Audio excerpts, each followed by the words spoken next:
get out of your own way. I mean, this industry is constantly evolving, and you have to change with it. I mean, I know so many older agents that are just people that used to crush it. They're struggling because they have not adapted to the changes. They have not done the videos. They have not got into the technology end of it. Don't be afraid to make changes. Welcome everyone to a new episode of Real Estate vs. Technology Unleashed, and super excited today. It's February 11th. It's a beautiful Wednesday morning, about 10:33. We're changing it up a little bit. Technical difficulties. It's good to have backup with audio because now we're gonna have to get a new plug for this this mixer board. But I'm excited for today's episode. We're gonna meet someone who's been in the business for 25 plus years here in the greater Phoenix area in Gilbert, Arizona, and he actually is prepping to get back on stage for bodybuilding, which we'll talk about in today's episode as well. Talk about our REOs and his life expanding over 25 years being in real estate. Maybe some things you can take from today's episode that you can apply to your business. We got the one and only Zach on the show. Welcome, man. And how's your morning? Good. Thanks for having me. I'm excited to have you on the show. And that's actually, it's funny, after so many episodes, and I've done episodes obviously like not in a studio. I think it's our first episode not using the microphone with the headset. And so it's actually different for me. I'm like, holy cow, I'm free. Of course it happens on me. It's all good. No worries at all. It was already, I was like wiggling it and I was like, I don't know how long this is going to last. And of course it's like, as technology, right? We're on a freaking real estate technology show. Technology wants to work. It doesn't always work the way it's supposed to. And then it fucking breaks, but totally fine. So you're about to get on stage for bodybuilding. Is this going to be your second show? Yeah, it's going to be my second show. So what got you into doing bodybuilding? Well, actually, it started off, I decided to do, right around COVID time, I decided to, I had a coach or like a business coach, and he kind of talked me into doing 75 hard. So I did 75 hard, and very popular. Love it. And I kind of got into like, man, I really feel good from working out. I was overweight. I'd always kind of gone up and down, up and down, up and down. And I just started like just loving how I was feeling. So I just continued. And after about 3 or 4 years, I just kind of got big, and I was like, you know what? And then I kept saying I was going to, and then my daughter went to college. So I'm like, well, now I got time. So she's, I'm not every weekend, chasing around from different soccer fields to different soccer fields. So I was like, okay, this is time for me. So heck yeah. Decided last year to hire a coach, and started at my weight was 241 and stepped on stage at 189. So 189. Never thought possible I could have lose 50 pounds. Holy shit. How tall are you? 6 foot. Wow, dude, congratulations. Yeah, I sit around 175 or so at like 5'8". Mm-hmm. And then I cut to a couple different times. It was like 156. I'm like, I don't want feel like I'm like featherweight. I'm like, I don't like this. Like I have more meat in my bones, you know? And so like prepping and going through that whole process, like you hired a additional coach for that specifically, or do you just have your same coach that helped you? No, it's a specific. He specializes in bodybuilding. And Okay. He's a pro himself. So nice. Okay. That's awesome. When did you place, or what happened this year? Yeah, I took a third in True Novice, and wow. I took fifth in another one. So, dude, congratulations. Yeah, that's awesome. That's huge. Yeah, it's one of those things that like really imagine like the discipline it has to take. You said before we got on air, like when you're locked in, and when you're not, you're like, well, I can even have the hell I want, right? And you can feel more free with that. So what does that look like as far as discipline, and how long did it take you? And we'll have this tie into real estate in a second here, but how long did that take you to really be able to like get yourself into that groove, get like a habit of like, okay, this is the macros, this is what I'm doing. It does take a little while. So, I mean, because it's a 24/7 sport. It's not like you just go to the gym. I mean, the gym's the easy part. That's the working out. That's the fun part. That's what they enjoy. It's the 24/7 follow a diet, weigh out all your food, watch your macros, jumping on the scale every day. Yeah. Just that stuff. I mean, okay. Just making sure, eating at the right times, eating food when you're not hungry. Yeah. I mean, some people think that's the hardest part. Sometimes you're like, oh, I'm not hungry, but I have to get this food in. Wow. Now, how many calories are you putting in? Right now I'm at about 3,300. Nothing crazy, but 3,300. I'm over here at 19,000. 3,300, nothing crazy. So then when you're actually like, is that just maintain, or is that bulk? So calorie intake? No, so this is maintain right now. Maintain. And what are your weight right now? I'm way right around 225. 225. Is that where you feel good? Yeah. Yeah. So I feel good about 225. Yeah. But it takes a while. It's like anything else, even because most of us undereat. Yeah. So like when I went to, I was eating like 2,000 calories. He's like, dude, you're not eating enough. So he's like, we have to build you up. So now going into this one, I'm going in with a lot more food. Okay. So when we start cutting, I don't have to go, like when you get close to stage, I mean, I think we're probably down to like, just to cut those last few pounds, like 1,500. Wow. You know, huge deficit. Hour and a half of cardio a day on top of working out. It's like, and you have no fucking calories. You're like dying over here. Basically fasting. Yeah. Almost like. Yeah. So wow. So if you build your calories up, so when you start cutting, you don't listen like this. This next one shouldn't be that hard. I should be able to like go down to like probably right around 2,000 calories. Wow. Cut. Good. That's amazing. Yeah, we'll put his pictures on the screen. Thanks, shout out to the sponsor, Lift Off Agent, for that. And you can see his pictures. Obviously, Instagram links will be down below, so you can go and check out Zach. That's amazing. So when you, and I want to get into your story as far as getting into real estate in the past, but before we get there, like once you started getting into this whole bodybuilding and going through this process, how much of that affected your real estate business? I can imagine, did it have more of a positive outcome on your business? Did you adapt anything from tracking macros and being so structured to then putting that in your business, or are you always really structured in the business side, just in general? No, I haven't always been structured, but yeah, it's definitely, it falls over. Like when I put my heart into something, like I follow through. Like I'm real big into that. I love that. You know, I don't treat people just as like a number and stuff. Like most of my business these days is all referral business. So it rolls over, you know, so. I love that. You know. And now getting on stage and bodybuilding, probably also people are like, what is he doing now? Like, what the heck? And probably caused a lot of conversations and probably inspired a lot of people and maybe even brought in business, I can imagine. Yeah. Like I think those are some of the greatest messages I get from people like, dude, you've totally inspired me because I'm like turning 50 this month. So, dude, congrats. You know, that's great. So I got people like, dude, if you can do it, like you just inspire me, which, you know, that feels good. I'm like, heck yeah, that's cool. That's freaking sick, dude. So let's get back into 25 years in the business. Let's take it back to when you started. Like, what was the catalyst? Family in the business? Why did you get into real estate? How did you even stumble upon this industry?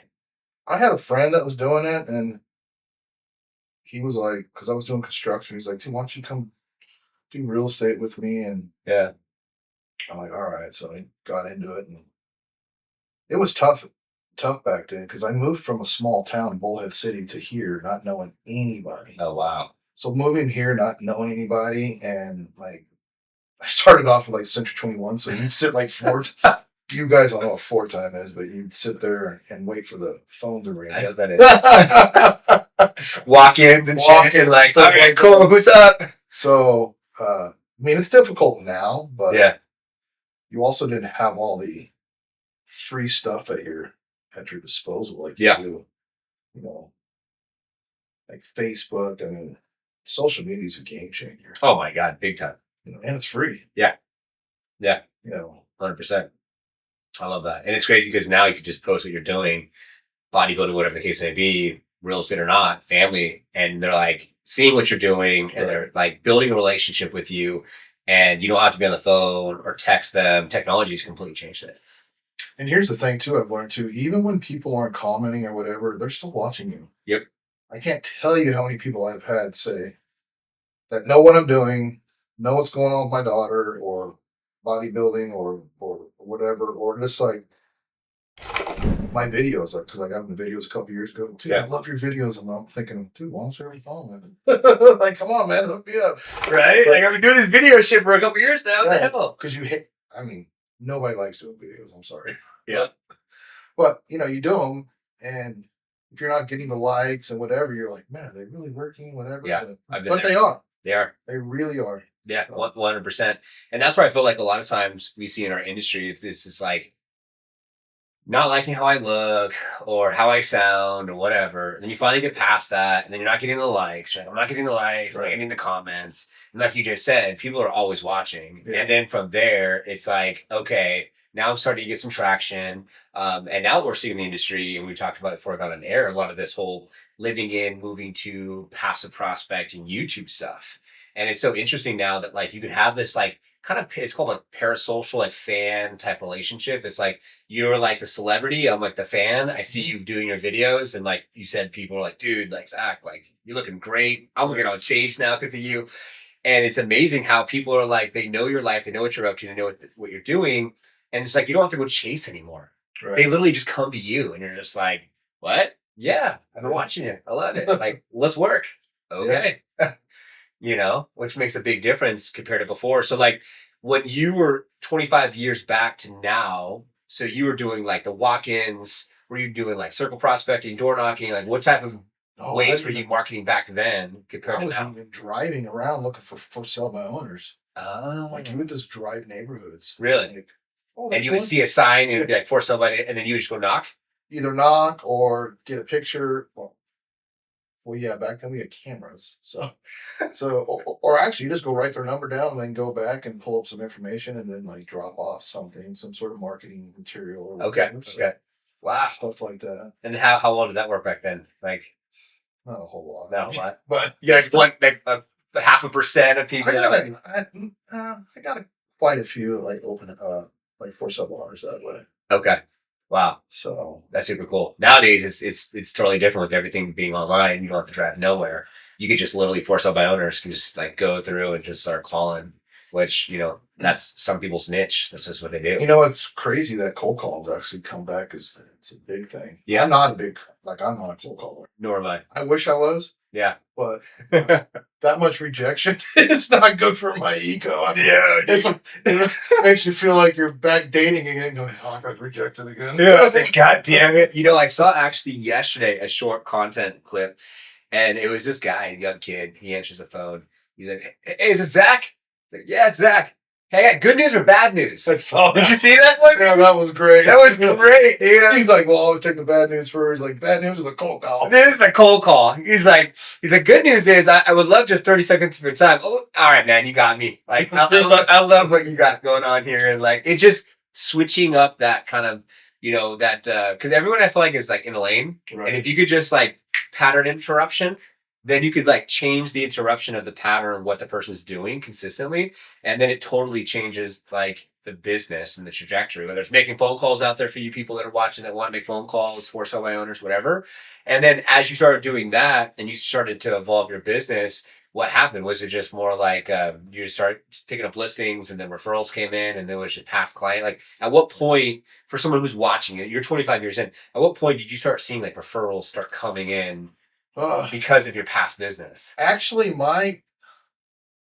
I saw there was one guy back then, I noticed he did foreclosures, right? And I was like, I want to know more about that. Interesting. His name was Stu Troy, and I don't know if he's still in the business, but he was like one of the biggest guys here in the Valley. Wow. And I started calling him like, hey, I want to learn more about it. And it's like, I said, hey, any way I can help you out? So, and like one time he's like, dude, I do need help. Can you go over and give this letter or whatever? I'm like, cool, go do it. Yeah. And then he called me and says, hey, man, I got a property that I can't put on the market because it's so bad. This lady had like 50 cats in there that she let stay there and die. And this house is horrible. He's like, do you have any buyers for it? I'm like, I do have a buyer for it. Really? So we didn't put it on the market. I took it to a friend of mine. He's like, yeah, I'll buy it. I mean, no shit. So we had to gut the whole place. I mean, he made a ton of money back then on that. I mean, you can imagine with the cat smell and the cat piss. And I just started pursuing that, and I started calling all these like foreclosure companies and banks. And okay, this is before REO. Oh, started hitting. Yeah, okay. This was like my third year, and so I got it in 2001. So it's like 03-ish. Okay. And I got a hold of one company. They're the only ones that would answer the phone. And I called them like every single week, and the lady's like, Zach, I will give you our next one out there just so you stop calling me. Wow. So he used to hit the phones. Yeah, no, I did. So I did, and I got the first round of those. So before our market just took off in 05, Yeah, 06. Okay. And so when it started to crash, I was already in the bank, like this one bank system for agents. Okay. So Nice. then I started getting them, and then other companies would use the same system that they did. So I got on a couple of them. Nice. So like in 07, 08-ish, I was one of the top REO agents here. I mean, I was doing over 100 deals a year. Wow. Uh, That's yeah, badass. it was crazy. Like you would wake up in the morning, like it was just me and my wife at the time running it. And I'd wake up on a Monday morning, go out there and get 7 new listings. And it wasn't just like a listing. Like you had to go check occupancy, and then you had to make sure it's vacant. If it's vacant, then you had to get it rekeyed and all this stuff and get it cleaned out. And Wow. and you had to fund all the money for all that stuff, like all the repairs and stuff. So it's almost like they're kind of like giving you this listing. It's almost like here's the house. Mm-hmm. You know, on deed, but it's your house. Right. So you're doing all the shit to it, and then you're getting it ready, getting it online, and just getting it ready to be like commercially sold, I guess. Right. Interesting. Yeah. One thing I did that really helped my business is I started thinking, I'm like, man, I'm losing a whole day by having to hire a locksmith. Because you'd have to go check occupancy. If it's vacant. Like squatters and shit in there? No, so if it was vacant, so you would, because you have to rekey everything, because the house is all locked up, so. Got it. So there shouldn't be anyone in there. Just Right. So if they were vacant, I would have to call a locksmith, meet him out there, and then go in and do it, like do the whole inventory, take all the pictures, Okay. and then start my reports. I'm like, what if I could just get into them when I was checking occupancy? So I'm like, I'm a handy person, so I learned how to break into houses. So I started buying like boxes of locks because you had to have a certain like key code. Okay. Key cut. Yeah. And there's a thing online that you could order them, like that other like locksmith use. So I'm like, okay, let's cut them out. So I learned how to rekey. So I started rekeying these places and billing the banks for them. Nice. Wow. So I was making, I don't know, $400 or $500 a day rekeying houses. But it gave me a day so much that these banks were like, dude, you can get your reports in like faster than everybody else out there. I was like, okay. So they started giving me more and more and more and more property. So. Wow. Because, time is the essence, right? They have no time. Yeah. These banks need to go somewhere. These homes need to go somewhere to be sold and get back on the market. Wow. Yeah. And most of them was like west side. So it's like, I was driving 300-400 miles a day. Wow. Plus writing that off too. Yeah. Damn. So it was like, so you just had to think outside the box and make your time go faster. So that taught me something too. Like, what can you do to make your job easier? Yeah. And interesting. It wasn't about making the extra money. It was about actually just saving my time. Yeah. Wow. That's amazing. And so I can imagine throughout those years, that's probably where you met a lot of people that bought the homes that then started turning into your SOI, sphere of influence. But that's where I messed up is I was so busy back then, and no one did CRMs back then. I didn't stay in touch with anybody. Really? And I sold probably, I don't know, at that time, like 800-900 homes. That's a lot of homes. Yeah. So when it comes to making mistakes, I've made them. Wow. Geez. 800 to 900 homes. You're like, damn. The crazy thing is that all that's on record, right? Yeah. So technically, if you wanted to, you could just reverse engineering. I did do that. So when I hired a business coach, he's like, go look up all your properties that you've ever sold. If you can find them, send them letters. And I did. And I think I got 1 or 2 out of that. Okay. So you got a lot of those people had already moved already. So yeah. So it doesn't hit the same. You're like, right. Hey, you buy. Here's a quick story. Especially if they're the ones that bought it. That's one thing. Right. If they didn't buy it, they have no idea that you're the one that they bought the house from. So interesting. And then as far as the team, it was just you and your wife at the time, or wow, and you're going through this whole process, and that's crazy. Yeah. It turned into a business before we even knew it was a business because we're just real estate agents. That's a great problem to have. And by the time we figured it all out, got all the LLC set up and all that, then they took away all the foreclosures. Really? Well, like year 3, it's like it was, that's when Obama came in. They did all the moratoriums. Okay. And if you watch even the movies, like The Big Short or whatever. Yeah. They bailed them all out. So Wow, interesting. So nowadays, like, I mean, it's probably a small margin, but it's still out there. Would you say? Like, there's still some. yeah, there's still some out there. I don't really foresee them really coming back. I still talk to people that work in that industry because I've known them for like 20 years plus now. Okay. They're like, Zach, they're not coming back. And if they do, they either send them to auctions or they sell them to hedge funds. Wow. Interesting. So something came up for me, for the viewers and listeners out there, that I want to hit on. 900 homes sold. You're crushing. You had a business before you even knew you had a business. You set the LLC up. Now it's taken away from you.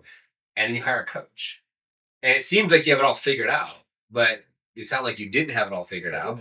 So why did you hire the coach? What did the coach give you as far as perspective of things that maybe you needed to work on that could maybe shortcut someone's success out there?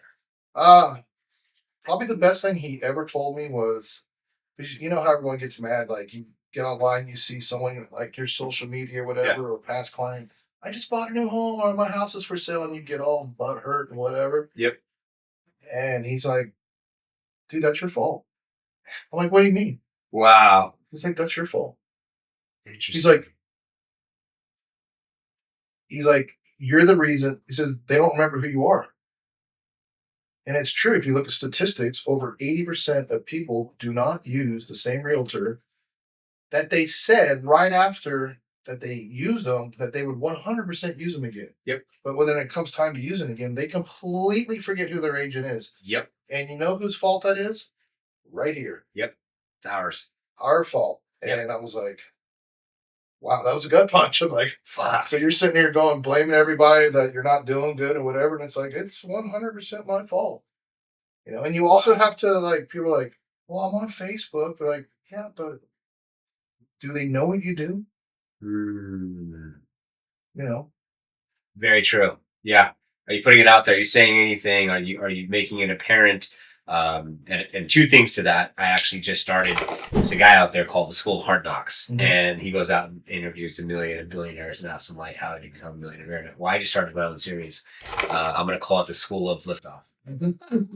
And I just asked people, do you own or rent? I went out to Fashion Square. We just did our first launch yesterday in the video. The next one today.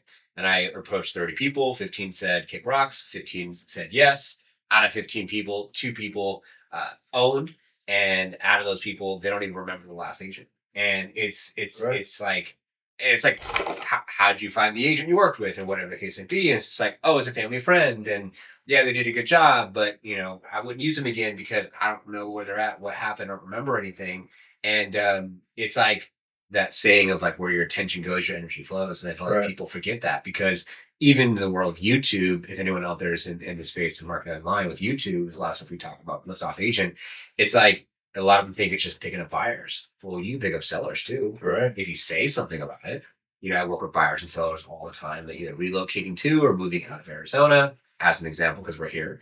And then people can keep it top of mind, because if you're out there and you just got sucker punched because your friend's uncle, mother, sister just used them, not you, but your colleague at your office. And there's a lot of bad agents out there, believe me. Yes. This is for this. I mean, I joke around with people that I really don't like real estate agents. Well, I mean, if you all don't know, 90% of the business is done by the top 10%. So you got 90% of agents out there that are either stay-at-home moms or people that are just doing it part-time, and then they're doing something else like bartending, serving, whatever. Yeah. I heard about the Scottsdale girls now. Bottle service. The bottle service girls out there. They're sitting there and giving a bad. You can say bad name. I don't know how you guys, girls or whoever's watching, feels about this, but putting themselves out there provocatively to be able to like catch business, which that's a whole other rabbit hole you can go down. But I'm curious. I'm gonna go down this segment. So over the past 25 years, what are some stories you can give us from like just agents sucking? Just stuff from like either you're emailing them, you're calling them, you have an offer, cash buyer, whatever it is. I'm sure you have some crazy stories. My biggest pet peeve is agents that just will not pick up a phone. Yeah. They want to text message everything. It's like, I don't want to have a text message going back and forth. Pick up the phone. Let's have a 20 to 30 second conversation. and be done with it. Yeah. And a lot of times, that's why people get mistaken so much. You can't read someone's tone or whatever in a text message. No. That's why so many people get upset these days. I'm like, why don't you pick up the phone? Yeah. Like, tonality is huge with a phone call. Like, if I have 5 offers and I call them and 3 of them don't pick up or they just want a text message, I'm like, I don't really want to work with you.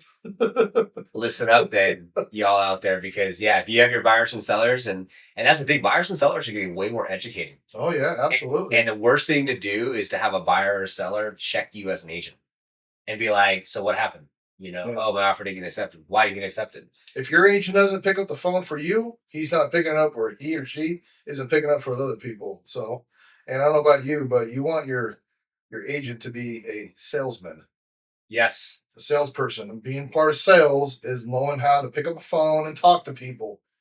100%. If you can't do that, then you're in the wrong business. 100%. Yeah, it's horrible. It's horrible. And it's just like, even on my side, and I get it, I'm on a different side as far as response on the real estate marketing side, and you call someone, you reach out to them, you've already spent 30, 45 minutes with them. They set up a meeting with you. You've gone through a strategy session and said, this is what we would recommend. Here's our professional opinion. Maybe they're referred by a coach or whatever, right? To us. We have a lot of coaches we work with across the country, and they totally ghost you. And you're like, dude, I get that, like, I'm a marketing agency, but you could just literally just send hey, fine, send a text message in that situation, or just say, like, kick rocks, not interested. This is what's coming up. I don't have the money. It's so interesting how many people out there don't want to look in the mirror and just come to the terms of, like, I can't afford it. Right.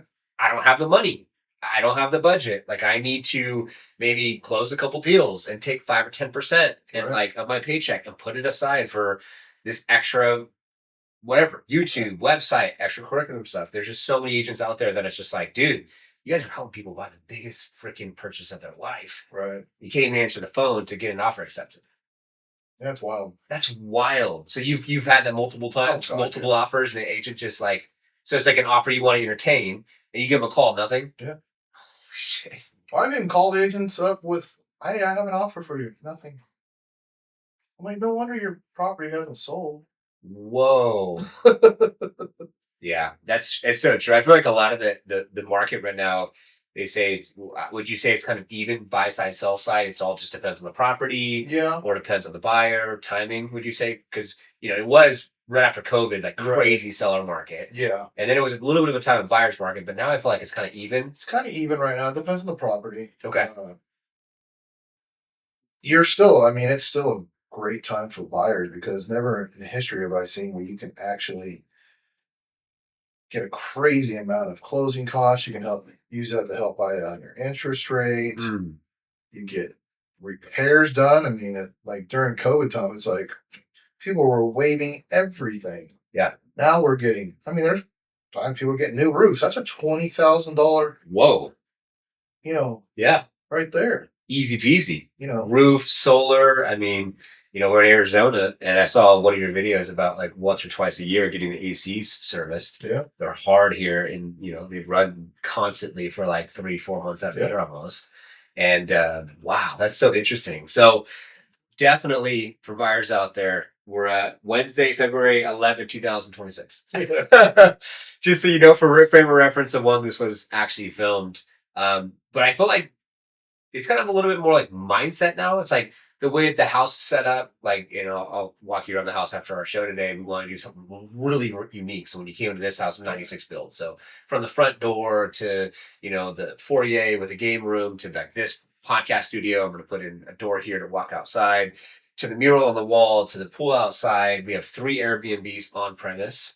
And we run 3 companies out of this house. Okay. And just doing things to house hack, and just getting creative, because we're at 2.75 at $1,700 a month at a 3,300 square foot, 6-bedroom, 4-bath house. We bought to put a studio apartment upstairs. You'd be dumb to ever sell this, dude. We literally, even if you outgrow it, $6,000 a month we're making off the house just with house hacking. Oh wow! Got a travel trailer on the side of the house because my father-in-law, he's ex-military, loves to go everything outdoors. So we're like, all right, we're going to get a travel trailer. So no, that's on Airbnb. Okay. We got a room upstairs for our friends and family. Like, hey, we'll put that shit on Airbnb. Right. And then we had a Zen. It's just like an opening. All these houses have like the dens or the open areas upstairs. Right. We had a roommate for 5 years, so we just blew out the wall and we just covered it. Okay. And then there's a bathroom upstairs. So we just put a bathroom and just said, hey, let's plug into the bathroom and put a little kitchenette. That's on Airbnb. Oh, wow. Yeah, it's fucking crazy, dude. So 40 days on just the room upstairs will make $4,000. Oh, damn. Yeah. So you guys are actually, I mean, because I hear Airbnb's kind of dying. They're dying, but because we do it at our personal residence, it keeps it home. It keeps it close to home base. So we don't have like a ton of Airbnbs out and about. Like our neighbor right here, it looks like it's off market, but it's on market. There's no sign out front, and it's Zach and Chrisley's. He's a pilot. And we were going to have that under contract. We had it under contract for about a month for Airbnb. Then he, whatever, politics, went to the other direction, hired a company. Right. After hiring the company, he's been now trying to sell that house for the past 3 months or so. And I know you have your license. You can go look at the house after. There should be a lockbox on it. Right. It's fully furnished, beautiful home. But like, yeah, like it was doing pretty good on Airbnb to supplement like what the house cost was, because they own like another house up in Washington. They're renting another house over in Vegas because he's a professional pilot for like large corporation CEOs and stuff.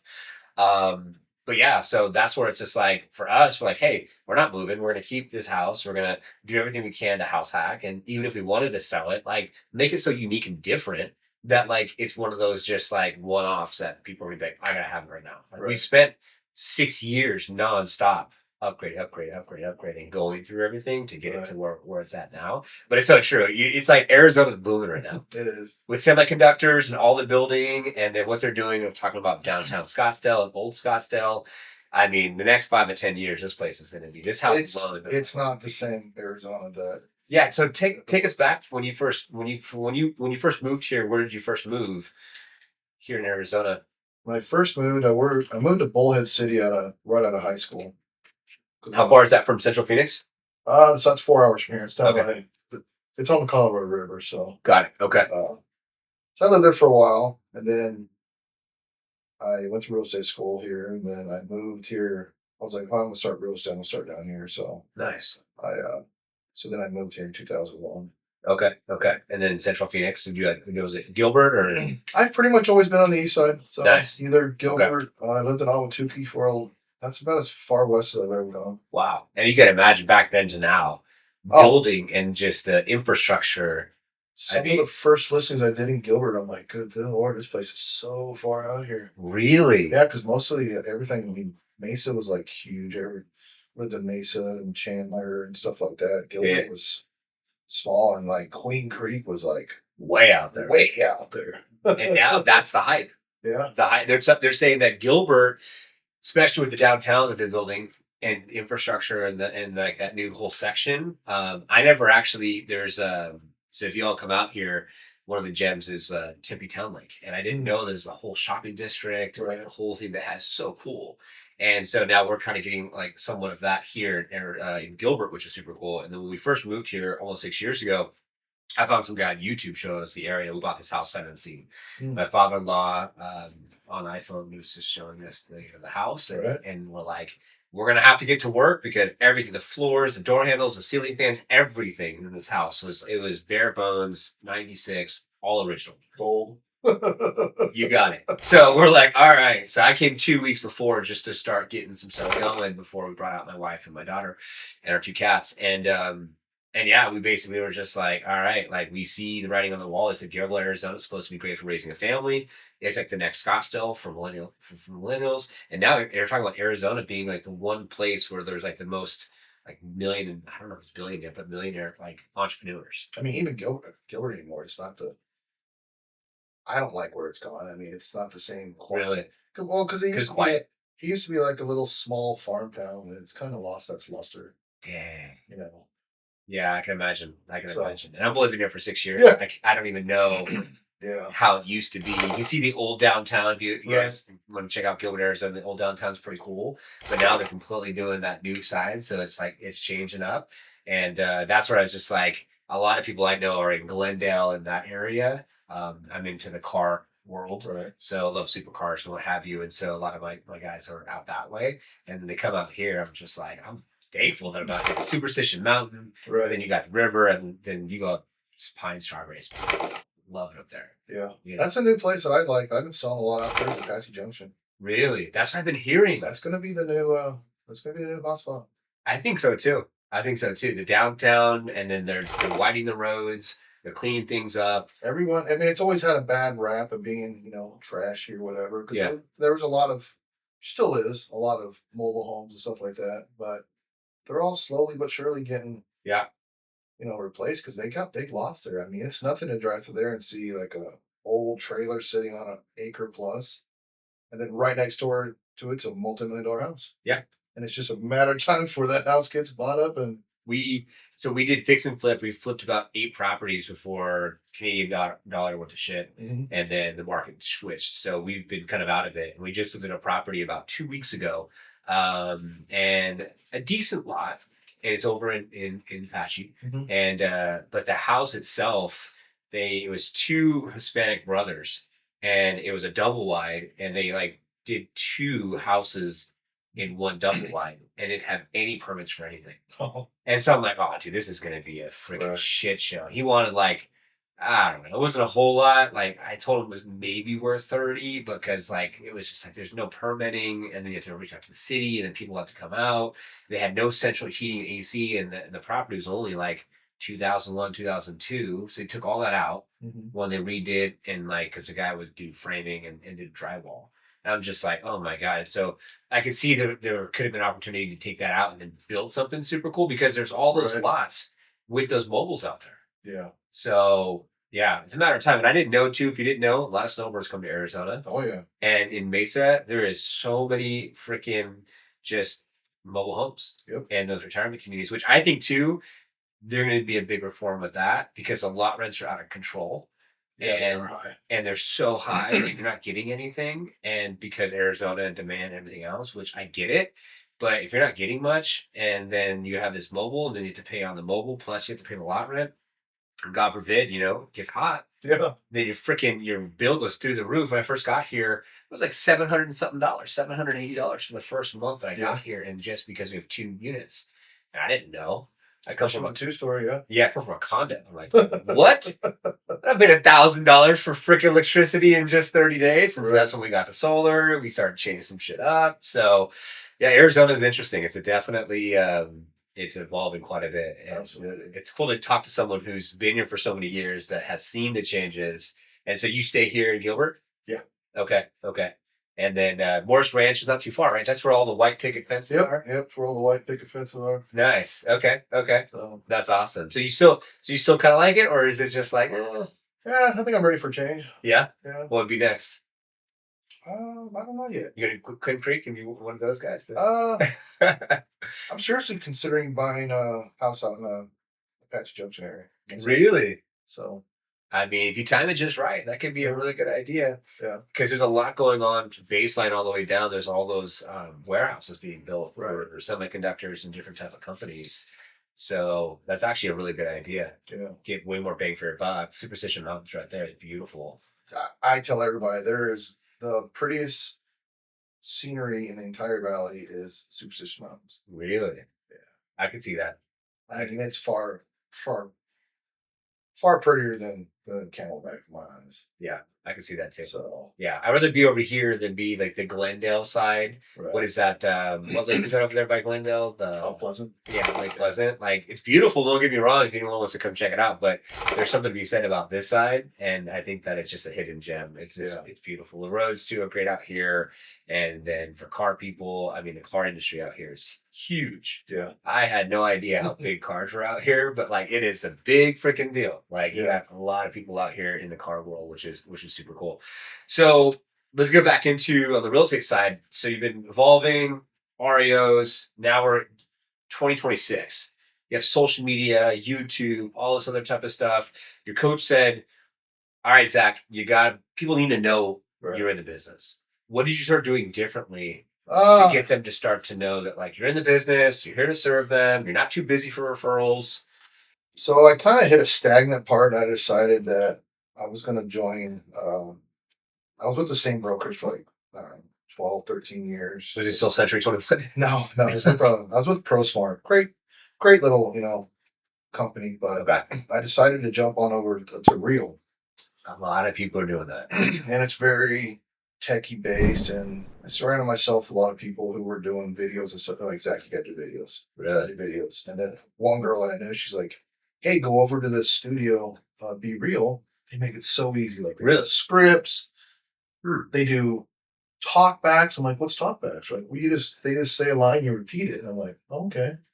That's super cool. So they made it super easy because everyone's like, dude, you sound so good. I'm like, dude, if you only knew how much I stutter and I forget stuff and yada, yada, yada. And then like, so I just started doing it. And then I got on kind of what they had. It's called a monthly plan. So I'm guaranteed. So I got to pay money and I go like twice a month and I bang out a bunch of videos. Okay. So I just started doing that. And I surely believe if I hadn't jumped into video, I probably wouldn't. Probably been out of business. No shit. Wow. And what type of form did you start with? Just posted. What do you mean, like type of videos, like short form type stuff? Yeah, just short form. Okay. So, okay. I still do a lot of short form. I mean, I know they say long form, but yeah, I don't know. I mean, yeah, I don't watch in long form because, well, I got to lose interest real quick. Well, they talk about, there's some studies about brain rot, and they're talking about the attention span. They're talking about along the lines of like when you don't set the intention to what you're watching and then you totally go numb and you're just like scroll type thing. How it this one guy's talking about a hole in the back of your head. I don't know how, I'm not don't quote me on that. Okay, I have no idea brain rot, hole in the head. But it doesn't help with just the neurons in your brain, right? And so that's why I think there's this like kind of give and take. Some people are like, yeah, the short form stuff, and then other people are like, no, you need long form stuff. I think there's a place for everything, really. Like this is long form, right? Someone's gonna take the time, whether you're driving to a listing appointment, you're sitting in traffic, right? You're on the shitter. I don't know when you're watching this. You're at the gym on the treadmill. Like that's what I do. I'm always like listen to books and podcasts in the gym, like on the treadmill or I'm working out, and I just like listen, and then sometimes I'll do the music thing, just to get a break from listening or like always learning shit. But yeah, I don't know. It's interesting. I think that people for long form, from my experience, are more intentional from the perspective of like, all right, Arizona, right? I want to move here. Could you go on Instagram and search up, Arizona? Yeah. Could you watch short form? Yeah. There's Brad Lee. Check out his podcast, that.arizona.life, Instagram. He went from 0 to 50,000 followers on Instagram in 7 months. And one of his biggest videos has 1.2 million views about Apple. And he talks about semiconductors and Apple. And all he does is basically green screen, holds the phone, puts the article behind him. You could record that article, right? Pop it up on the green screen. And if you like swiping like little by little through the article, and then you just like talk to them after you've already recorded that shit, upload it to your green screen, easy peasy. So that's gone really well for him. And then a lot of our other people that we work with are like doing the like, let's go talk Morrison Ranch. They show Morrison Ranch and how beautiful it is, and they'll go into a home. And we've also seen less about the listing, more about what's around the listing. Right. So that's what I do that with my listing videos. Nice. Yeah. Which is good, right? We're gonna get that cheeseburger. We're gonna drop off your dry cleaner. We're gonna go shopping for food. Because you guys have bashes, right? Near Morris Ranch. So it's like, here's bashes. This is where you're gonna go. Like, you all out there listening and viewing. It's just like, how could you be more of like the mayor of? Because I think too, like I see agents all the time with these listing signs, no QR code, right? Super old school. I'm like, dude, put a freaking QR code, right? Like, bring them to a website or some shit. Like, have them like see like the Matterport, the listing, and then you could show like around the listing, and then like get people to love the area, and then maybe they don't get the freaking listing, but they want to be next to a golf course. They want to be close to the freeway. They want to be 20 minutes outside of a major airport. Like, I don't know. They fall in love with the area. Maybe you get them on the listing. Plus, here's another thing, too. And I heard another agent say, like, you can always use that listing. Yeah. So even when it sells, it's still relevant. Because it's not just about the listing. It's about that neighborhood and the surrounding area. Yes, 100%. One thing, and I'm just going to say it. I'm not knocking any religion or anything like that. I didn't know moving in here, there's a lot of Mormons. Yep. And the one thing about Mormons is that they're great people. It's just if you're not one of them, then you're really not going to get close. They just hang out with people that are within their community, which is totally fine. It just sucks when you've a 7-year-old daughter and you want them to play with. I mean, that's true and not true. I mean, that is true in a lot of ways, but also, like one of my best friends is LDS. So really, yeah. No shit. But I always say he's different though, because he treats me. He doesn't like treat me. I mean, I'm tattooed up. And, Yeah. you know, Bodybuilder getting on stage. stuff like that. So he's like, yeah. That's cool. Yeah. That's cool. It's good to know. It's good to know. I mean, I guess we could probably push a little harder for my daughter because, like, there's like a house that just moved in down the street and all the kids and Jordan would love to play with them. And I'm just like, all right, Jordan, just like go ahead, just go talk to them. We brought them like bread and my wife does tea and they can't have caffeine. I guess it's like a thing. It's like, I don't know. You talk to some, they can, and you talk to others, like that's not true. So, yeah. They drink the Dr. Pepper, but they can't have caffeinated tea. I don't know. So I think that like, even going deeper into like, this is going to be primarily like, and not to like, obviously I know that there's equal rights to a lot of different things. I just think it's nice to know like HOA, floor plans, like neighborhood, age demographic, and not to like segregate anyone, just to have an idea of like, where are you moving into? Right. And are you going to connect with the people? Because if they're close to your age, then you're going to have barbecues and cookouts, and that makes it more fun. Yeah. Than if it's like when we first moved here, it was an older demographic, and everyone was starting to like downsize. And so we've had so much downsizing in the neighborhood. We were like the early adapters. Right. Yeah, but we didn't know that shit. And the agent didn't do any research on that. And so that's where I feel like from someone like myself who's a millennial who made the decision because of YouTube to buy this house and I bought it sight unseen, I think that's where people are going. They're being more educated based off of wanting to know more information just to go in being pre-prepared with what to be expected. Because even like animals, I mean, you can't get too much information on that, but there's been some horror stories of our neighbors saying like they just got a dog next door that just does not stop. Right. You're like, oh my God, how do you get that information? Yeah, and it's wild how many agents out there don't use YouTube. Dude, a lot. I mean, when I was told, I mean, it's the second number 2 search engine. Look at Mr. Beast. Yeah. Mr. And number Beast 1 is Google, who owns YouTube. Yeah.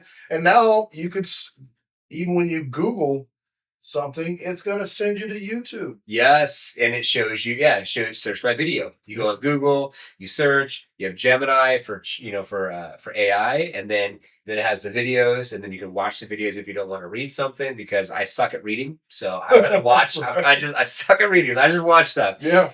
Too bad now my daughter has that. So it's like, oh, dang, IEPs and all that crap. But I had met with an agent yesterday. And so y'all might want to just fact check, which is fine. But so she's up in California and she's up in Lake Arrowhead area. And she's a mega listing agent. And she has an agent who wants to hold off all her open houses. So we're going through the strategy call yesterday, and I search up her area, and she's like, hey, that's that agent who does all my open houses. So we're going through the YouTube channel. We start playing the video. She's all, that's my listing. That's my listing. That's my list. She never told me she was filming all these videos on YouTube. I'm like, oh my God. So she wasn't mad about it. She was just like, I don't know why she didn't tell me that she's going to be doing all these area content videos, but using the listing as like the anchor and then filming all the stuff about how this house has a lake going underneath it. It was like her specific house that she had on the market that she ended up not selling. Right. So it's interesting how, either A, you could leverage listings to be able to advertise. It's up to you if you want to say or not say. I've seen agents out there get mad about that. I'm like, dude, someone's literally advertising for you. Yeah. I mean, basically they're doing your job, but doing exactly what you should be doing. Yeah. It's like, this is the shit you should be doing, but instead you're like, just thinking. And that's why I tell people, I even have videos like and there's a lot of agents that won't say that, but you should interview more than one agent. You should interview other agents besides myself. Yeah. Just because. Yeah, 100%. That's where I feel like what I'm seeing now is that when you go deeper on the video side and social media and YouTube, and someone wants to move somewhere and they see that you put in all that extra effort, it's like they can go and interview like 3 or 4 other people. But I feel like there's a different level of confidence. Once they see that you've already you have the YouTube, you have the social media, now you have like a website, and you have a map, you have guides, you have all the stuff that you developed. It's like, whoa, like you've really thought out being an area expert, which I think gives a leg up to someone who granted you're a new agent, maybe you don't have the budget for that stuff. So, okay, I get it. But at the end of the day, you're going to differentiate yourself and give yourself a competitive advantage where it's just like, here's everything that you need on a silver platter. You're rolling out that red carpet for them, which is awesome. So when you go on a listing appointment today, 2026, Like, are you finding that agents like already are sold, they want to use you because now the videos, or do you find that they also are like, hey, Zach, I'm going to meet a couple other agents before we make our final decision? What are you seeing these days? I mean, most of the stuff I go on is I pretty much it's a referral, so I already like have it. So I'm not really interviewing it. But when I interview, they're interviewing a couple people, and I've won some, I've lost some. Yeah. I lose some because I'm super honest. Like I will tell people, I've always done business that way. I'm sorry if you think your house is worth 450, and it's not. And I'm going to tell you it's not. Yep. And I'm learning that I'm willing to walk away from it because I'm tired of wasting my time. I'm tired of wasting my money. Like, because now, I mean, it's gotten more expensive. I mean, everybody wants the videos. Well, those videos aren't cheap. Yeah. They want you to advertise it on social media. That costs, $50 a week or whatever. It's like, I put all this money out front. It doesn't make me more money. It costs me more money. Yep. And if you're not realistic with your pricing, then good luck. No, agreed. And I think with the whole NAR thing, and having that buyer agreement was smart, because I think that there needs to be more of a, keeping it real. Oh, absolutely. You're doing A, B, C, D, E, F, G, and it's going to cost you this much. And so if we're getting in bed here, you better strap on.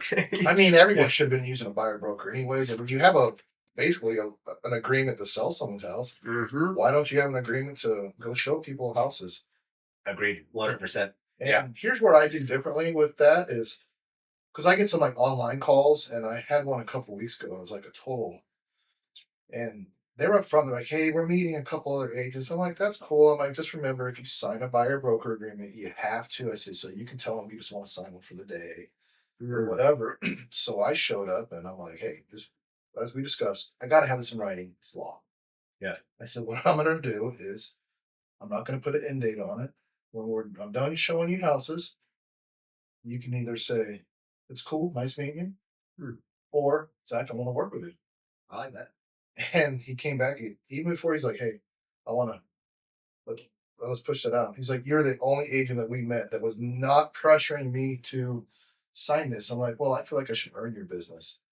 Yeah. And other people were like, "If you don't sign this, I'm not showing you houses." Like they were so worried about getting that buyer broker agreement signed. Wow. That they weren't even like worried about these other people. Like, what were they looking for? What was their wants? What was their needs? What do they need from you? Yeah. Yeah. And it's an amazing experience. Buying a house is an amazing experience. I mean, it's emotional. It's a roller coaster. This is the first time I ever had a house. I never had I was in condos and apartments my whole life. And so first time coming here and then walking in and just being like, wow, did this just happen? And did I just make this happen? If it wasn't for, my wife and I and timing and a multitude of things, it would have never happened. And so that's where I feel like, people forget what you said and did, but they won't forget the way you made them feel. And like you making them feel something because you actually give two shits makes way more sense than just trying to be like, hey, sign this, let's get to work. And some people don't realize that the stuff that we do on the back end, like all this, I've heard people say, "Oh, my agent makes so much money. He didn't do anything. Our deal was so smooth." I'm like, you don't know what went on the back end. I had a conversation yesterday with a lender on a deal, and this client we're working with, she's a little difficult. Yeah. And the amount of stuff that we're doing that she has no idea that we're doing just so it goes smoothly, because we're not calling her with every single problem. We're figuring it out before it becomes a problem. Then she's in deal with it. Yeah. Or if we have to go to her, we go to her with a solution, not just a problem. Yeah. And so I love that 100%. And that's the thing that I think some people don't really understand, because like we had our last guest that was on the show, and her husband was always working another job, and then finally came in to work with her. And they had short-term rentals and long-term rentals and a lot going on. And he took on like a portion of the business. This is Angela. She got on our last show. She's here locally too. And she was just like, he literally said, "I'm sorry. I had no idea how much you had going on and what you were doing." And it's almost like with the buyer broker agreement, you could almost have like another 1 or 2 pages of like, here's all the things that I'm going to be doing. Right. So you know exactly what to, like, you don't need this, but if you want to know exactly what I'm doing, here's all the information. Here's all, all the things so you know exactly what's happening. Because like you even talked about in your content, you're like, hey, like, you know, deals fall apart after someone comes in for inspection and finds out that, you know, whatever it is, leaky roof or maybe something major with AC units or maybe solar, and you never know. And it's just like, oh shit, you know? So yeah, and you guys are, hats off to you because you're a glorified therapist. That's yes, we are. You really are. You're dealing with so many emotions, and that's where I feel like in real estate, this is something that you all can take, is that if there isn't more SOPs and KPIs, then there's just going to be more headaches. Standard operating procedures and key performance indicators. And like doing what you do is really going to save yourself a lot of time. And like that's what we do with the sponsor of the show, Liftoff Agent. I talked to the team. I said, hey, I need you to call, text, email.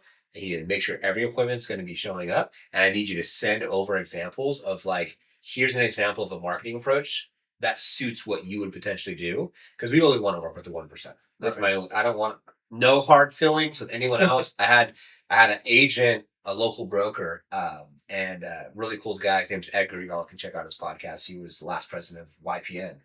Sends over a referral, not gonna drop any names, and she just chilling, you know, on the couch, and she's like in her blanket. She's just cozy, and I'm like, all right, cool. Just treat you like a human and just go through it. After an hour, I'm like, Ginger, I gotta go. I'm like, I got lunch. And this is more than you need to know, but I gotta go take a nap. I take my naps every day. So like, I got a nap to take. She's like, I've never had anyone tell me how to go take a nap besides my kids. I said, well, I'm just being honest with you. I said, I gave you 30 minutes was our time frame. I gave you another 45 minutes. And now you need a week to think about it and this and that. I said, this isn't a good fit. I said, you came in highly recommended. Right. Your coach said, find a company, find the websites, whatever. You found someone you looked up to. Then we were the ones that built it. Now you're having this conversation. And for what? Just to have more balls you're juggling in the air to kick things down the road. It's just like, dude, stop juggling so many balls. Like commit, delegate, move. Like you don't see million and multi-billionaires doing that. I think that's a problem a lot of agents make, is they're always chasing the next shiny object. Like, find something, stick with it. And you want to know why so many people quit video? Because it's not instantaneously.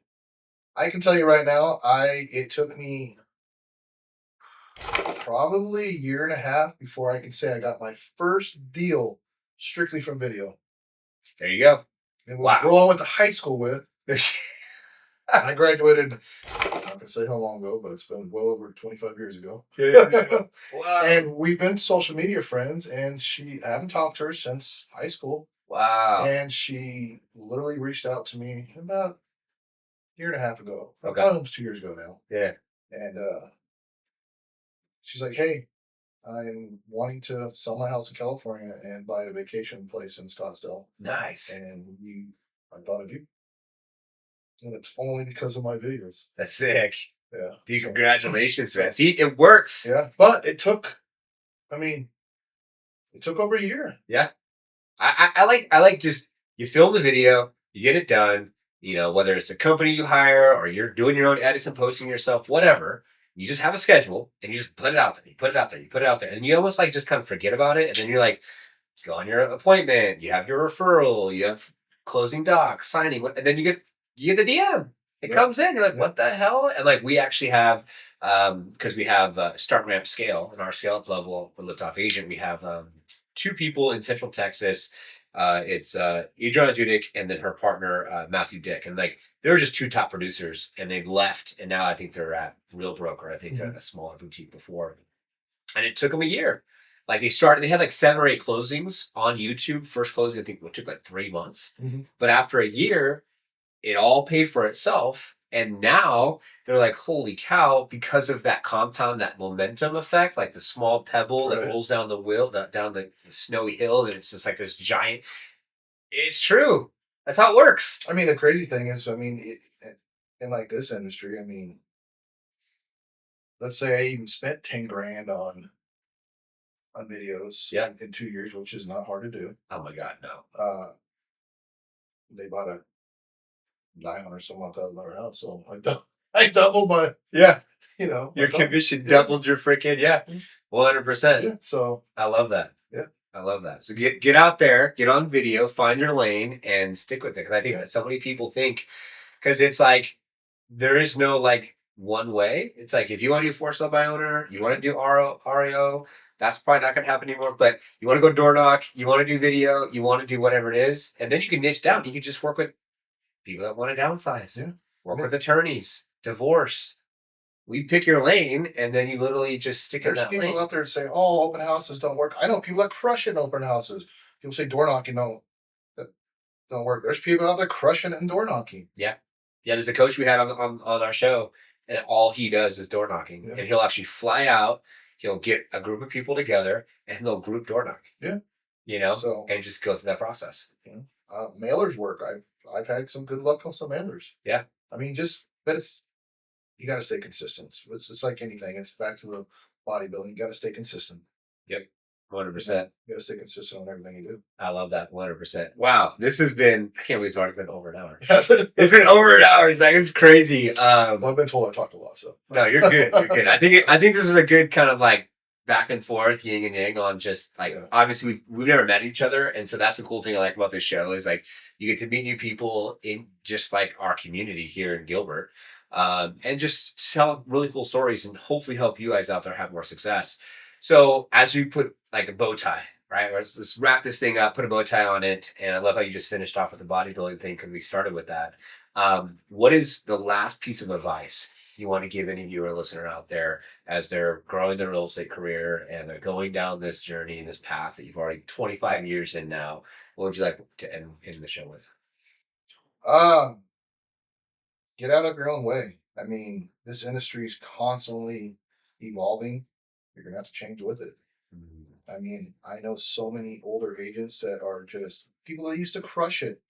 They're struggling because they have not adapted to the changes. They have not done the videos. They have not got into the technology end of it. So don't be afraid to make changes.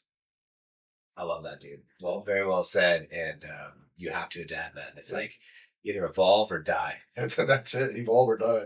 You have no choice, and things are speeding up so quick with AI and everything else. It's speeding up so quick. And if you could just be open to it, it actually helps a lot. I suck at reading and writing. I go on ChatGPT and I'm like, fix this grammar, make it more powerful. Chat's my buddy. Right? Yeah. I go in, copy, paste, boom, copy, paste, post. I'm like, I'm done. Like, hell yeah, dude. Like, I love it, man. I love it. Yeah. But so this has been amazing, and I appreciate your time today. Yeah. Thanks for coming in. And the team reaches out to anyone that we think that'd be a good fit for the show, that can tell a good story, that can be able to add value to our industry. So I appreciate you coming to do this. Me. Of course, man. Thank you all for viewing, listening, and tuning in. And we want your feedback. So comment below, give us your feedback, shoot Zach a DM. Go follow him on social media. Like, go check him out, see what he's doing, go watch his videos. You're going to get on stage again. What's the date? Probably in June or July. Probably shooting for June 20th right now. There you go, June 20th. If you want to see the man get on stage, check out his social media, give him a follow.